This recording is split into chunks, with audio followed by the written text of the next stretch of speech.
City news पहुंचाएगा आप तक हर खबर।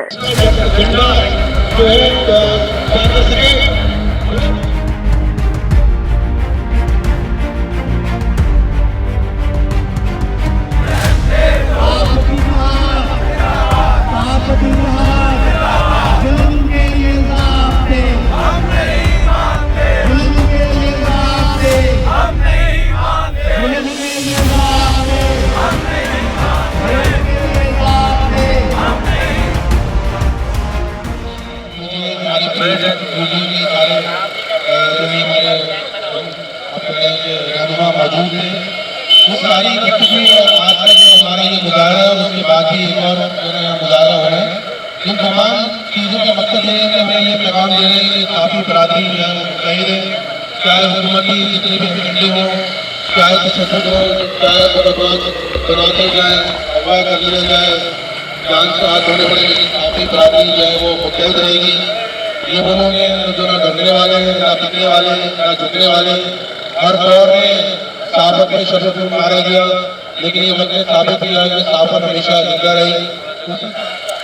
देखिए, आज पूरी दुनिया में आज़ादी सहाफ़त का दिन मनाया जा रहा है, जिसका मकसद सिर्फ एक ही है कि हम हर साल इस दिन को मनाकर इस अज़म का इज़हार करते हैं कि दुनिया के किसी भी हिस्से में हम आज़ादी इज़हार राय पर किसी किस्म की कदगन बर्दाश्त नहीं करेंगे।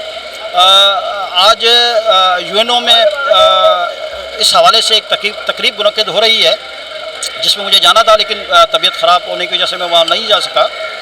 लेकिन पूरी दुनिया इस बात पर मुत्तफ़िक़ है कि हमें यानी साफ़ी बिरादरी को अपनी जदोजहद जारी रखनी है।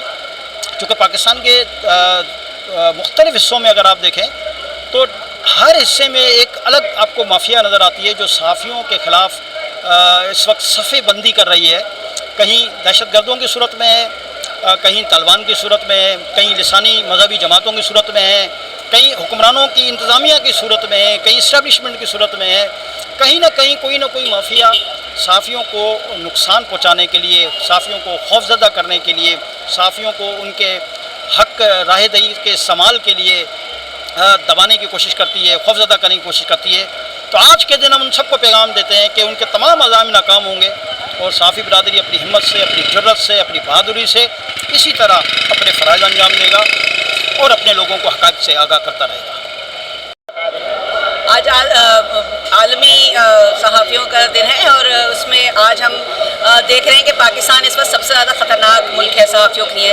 इस दिन हमें एक इत्तेहाद दिखाना चाहिए और मेरे ख्याल में पाकिस्तानी जो सहाफ़ी है सबसे ज़्यादा बहादुर है इस वक्त दुनिया में कि वो जितने भी मसाइल हैं उसके बावजूद बहुत बहादुरी से डटा रहता है अपने काम पे और सच्चाई का साथ देता है। तो आज हमें मिलकर तमाम सहाफ़ियों को पाकिस्तान के पूरी दुनिया आलम में सहाफ़ियों की बरादरी के साथ खड़े होकर अपनी यकजहती दिखानी चाहिए और हमें कहना चाहिए कि सहाफ़त जिंदाबाद। ये सहाफ़त का दिन है, उसके हवाले से थोड़ा सा बताएं। देखिए, आज़ादी सहाफ़त का बड़ा नारा लोग लगाते हैं, लेकिन बात सबसे पहले एक ये करना चाहूँगी कि आजकल जो सहाफ़ी के साथ मसाइल चल रहे हैं और सहाफ़ियों को जिस तरीके से ज़बरदस्ती जबरी तौर पर उनके इदारों से निकाला जा रहा है, उनकी तनख्वाहों के मसाइल हैं, उनको मेंटली तौर पर इतना डिस्टर्ब किया जा रहा है कि वो वैसे ही बीमार होते जा रहे हैं। और जब एक सहाफ़ी अपने काम को सही से कर नहीं सकेगा और उसको अच्छी तरीके से फुलफिल नहीं कर सकेगा तो एक सहाफ़ी तो रहेगा ही नहीं। जब तक एक सहाफ़ी को हम उसकी मेंटल हेल्थ और उसकी मुआशी तौर पर उसको मजबूत नहीं करेंगे तो सहाफ़त तभी कायम रह सकती है। अगर हम सहाफ़त को कायम रखना चाहते हैं और चाहते हैं कि सहाफ़त अपने बल पर, अपने इस मुल्क का एक पिलर है सहाफ़त, कहते हैं ना किसी भी मुल्क को चलाने के लिए 4 पिलर्स हैं जिसमें से सहाफ़त एक मेन पिलर है। तो अगर उस पिलर को बनाने के लिए जो जिन चीज़ों की ज़रूरत है गारा मिट्टी की तरह उस एक सहाफ़ी की ज़रूरत होती है। अगर वही नहीं रहेगा तो एक पिलर किस तरीके से मजबूत रहेगा। इसलिए हमें चाहिए कि उन सहाफ़ियों के लिए कुछ करें, उनके लिए बेहतर ऐसे माहौल पैदा करें, उनकी तनख्वाहों के हवाले से बात करें, उनके मुआशी मामलात के हवाले से बात करें। तो मेरी यही ख्वाहिश होगी कि जितने भी इदारे हैं, जो यूजेज़ हैं, जितनी भी यूनियंस हैं, वो इन सहाफ़ियों के लिए वर्क करें।